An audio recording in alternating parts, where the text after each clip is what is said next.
안녕하세요. 오늘은 3월 25일 목요일 아침입니다. 하나님 말씀으로 오늘 하루도 시작하겠습니다. 오늘 말씀은 누가복음 21장 29절에서 38절까지 말씀입니다. 제가 읽겠습니다. 이에 비유로 이르시되 무화과 나무와 모든 나무를 보라. 싹이 나면 너희가 보고 여름이 가까운 줄을 자연히 아나니 이와 같이 너희가 이런 일이 일어나는 것을 보거든 하나님의 나라가 가까이 온 줄을 알라. 내가 진실로 너희에게 말하노니 이 세대가 지나가기 전에 모든 일이 다 이루어지리라. 천지는 없어지겠으나 내 말은 없어지지 아니하리라. 너희는 스스로 조심하라. 그렇지 않으면 방탕함과 술취함과 생활의 염려로 마음이 둔하여지고 뜻밖의 그날이 덕과 같이 너희에게 임하리라. 이 날은 온 지구상에 거하는 모든 사람에게 임하리라. 이러므로 너희는 장차 올 이 모든 일을 능히 피하고 인자 앞에 서도록 항상 기도하며 깨어 있으라 하시니라. 예수께서 낮에는 성전에서 가르치시고 밤에는 나가 감람원이라 하는 산에서 쉬시니 모든 백성이 그 말씀을 들으려고 이른 아침에 성전에 나아가더라. 아멘. 오늘 말씀은 이어지는 종말에 대한 스토리, 이야기의 마지막 부분에 해당됩니다. 여기 보면 자연의 변화를 보고 그 변화를 보고 다음에 곧 뭐가 올 것이다 라고 너희가 예측하지 않느냐라는 거죠. 여기 무화과 나무와 모든 나무를 보라. 싹이 나면 너희가 보고 여름이 가까운 줄 아나니. 마찬가지 아닙니까? 지금 개나리가 피고 그리고 목련이 피었습니다. 날씨가 추워지다가 기온이 영상으로 올라왔고 아침에는 한 2도에서 5도, 7도 그리고 한낮에는 12도에서 15도, 17도 이런 날씨를 보면 이게 봄이구나 라는 것을 우리가 느끼는 거죠. 개나리도 피었고 목련도 피었습니다. 봄이 왔다는 건 조금 있으면 여름이 올 것이다 라는 것을 말해주기도 하는 겁니다.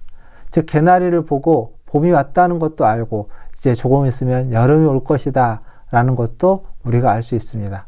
마찬가지입니다. 이런 자연의 변화를 보면서 그 다음을 예상하는 것처럼 지금 이 세대에 일어나는 일들을 보면서 우리가 무엇이 오게 될지 어떠한 일이 벌어질지를 너희가 알아야 된다라는 거죠. 이런 일이라고 여기 되어 있죠. 그것은 앞에서 이야기했던 성전의 파괴, 예루살렘의 멸망 이러한 일들입니다. 이러한 일이 있는 것을 너희가 보고 알게 된다면 멸망에 가증한 것이 성전에 서는 것을 보게 된다면 그렇다면 너희는 알라. 곧 주님이 다시 오실 것이다. 종말의 때가 임할 것이다. 라고 지금 이야기해주고 있습니다. 그리고 오늘 말씀에는 그것을 뭐라고 말했냐면 하나님의 나라가 가까이 온 줄 알라. 라고 이야기하고 있습니다. 즉 종말의 때는 그 마지막의 때는 하나님의 나라가 온전히 임하는 때라는 이야기입니다. 즉 종말, 멸망, 심판의 날로만 우리에게 주어지는 것이 아니라 하나님의 나라의 완성으로 우리에게 주어진다는 거죠.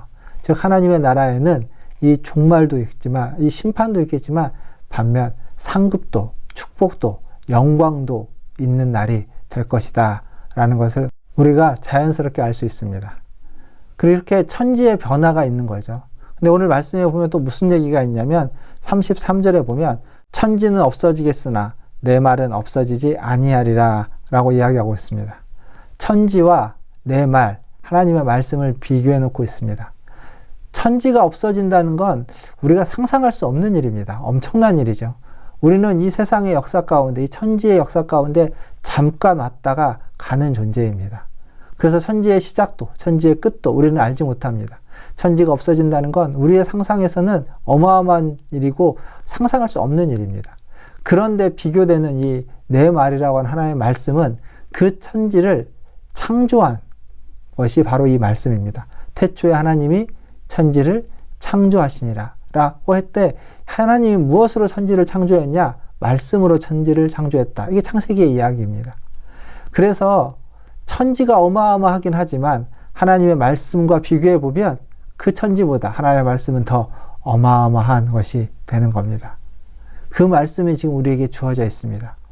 우리가 매일 말씀을 통독하고 또 아침마다 말씀을 묵상하는 이 말씀에 대한 우리의 자세와 태도는 이렇게 천지의 없어짐보다 더 위대하고 더 놀랍고 더 경이로운 그 말씀 앞에 우리는 날마다 서 있고 날마다 그 말씀으로 우리를 돌아봐야만 하는 우리는 그러한 존재이고 그러한 축복과 은혜가 주어졌다는 것을 기억하시기를 바라겠습니다. 그리고 이어지는 말씀에 보면 34절에 너희는 스스로 조심하라 라고 이야기합니다. 조심하라, 경계하라라는 거죠. 근데 단순한 경계를 넘어서서 여기 말씀 보면 아주 철저하게 준비해서 조심해서 주의하라는 이야기입니다. 그렇지 않으면 방탕함, 술 취함, 그리고 생활의 염려로 인해서 마음이 둔해지는 일들이 일어난다는 거죠.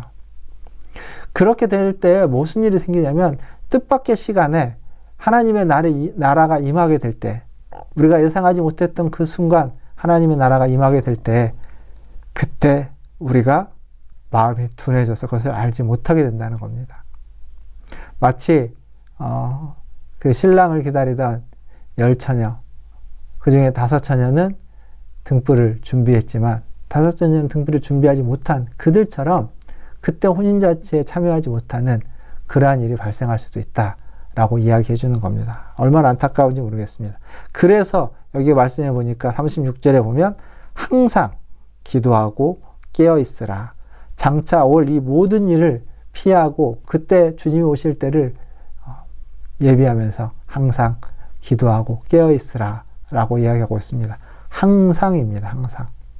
항상 기도하고 깨어 있을 것을 명령하고 있죠. 이렇게 종말의 날, 멸망의 날은 하나님의 나라가 임하는 날이기도 하고 우리가 주님 앞에 서는 날이기도 합니다. 그래서 우리는 항상 깨어 있으면서 기도해야만 합니다.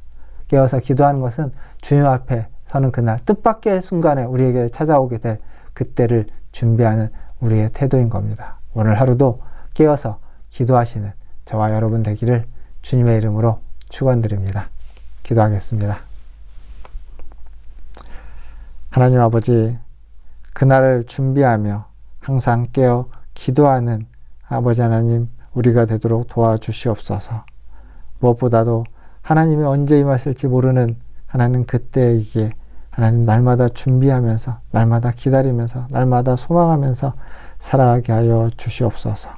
아버지 하나님, 우리 스스로를 항상 조심하게 하여 주시고 방탕함에 술 취함에 세상의 염려에 빠져서 하나님 무뎌지지 않도록 인도하여 주시옵소서. 아버지 하나님, 하나님의 뜻을 옳게 분별할 수 있는 우리가 되도록 인도하여 주시옵소서. 오늘 하루도 주님의 손에 의탁합니다. 하나님, 많은 일들이 우리 가운데 일어나지만 하나님의 선하신 뜻이 우리를 인도하여서 우리가 삶의 자리에서 하나님의 뜻에 순종하며 하나님의 뜻에 인도하심을 받아서 살아갈 수 있도록 이끌어 주시옵소서. 우리 문화촌 제일교회를 기억하여 주시고 우리 문화촌 제일교회가 하나님을 사랑하며 하나님과 함께하며 또 이웃을 사랑하며 이웃과 함께하는 교회가 되게 하시고 우리 모든 성도들이 그러할 수 있도록 인도하여 주시옵소서. 모든 것을 주의 손에 의탁하며 우리 구주 예수님의 이름으로 감사하며 기도하옵나이다. 아멘. 사랑합니다. 축복합니다. 또 내일 아침에 찾아뵙겠습니다. 샬롬.